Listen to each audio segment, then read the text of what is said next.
மகர லக்னம், கும்ப லக்னம் இவங்களுக்கு சந்திர திசை எந்த வித பலன்கள் தருது? கண்டிப்பா மகர லக்னத்துக்கு பாத்தீங்கன்னா சந்திரன் வந்து 7ஆம் வீட்டு அதிபதியாக வந்து பங்குதாரர்கள், மனைவி, திருமணம், நண்பர்கள் அது மாதிரி விஷயத்தை கொடுக்கக்கூடிய அமைப்பு நல்லா கொடுக்கும். சந்திரன் ஒளி பொருந்திய சந்திரனா இருக்கும் பொழுது நல்ல மனைவி, நல்ல திருமணம், நல்ல நண்பர்கள், நல்ல அசோசியேஷன், நல்ல கான்ட்ராக்ட்ஸ், நல்ல பங்குதாரர்கள் அப்படிலாம் கொடுக்கும். இதே வந்து கும்பலகணத்துக்கு சந்திரன் வரக்கூடிய விஷயம் வந்து வரக்கூடாத திசையாக வருகிறார்.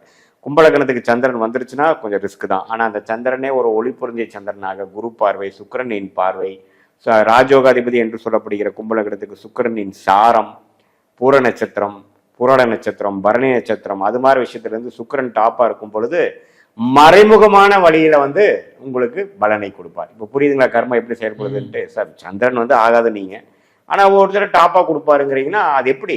ராஜோகாதிபதி சாரம் பெற்று ராஜோகாதிபதி சுக்கிரன் நம்ம நல்லா இருந்து அவர் ஜாதகத்துல அந்த ஒளி பொருந்திய சந்திரன் இருந்து குரு பார்வை பெற்று சுக்கிரன் பார்வைங்கிறப்ப அந்த 8ஆம் வீட்டுல நல்ல விஷயம் ஒன்று இருக்கும்ல.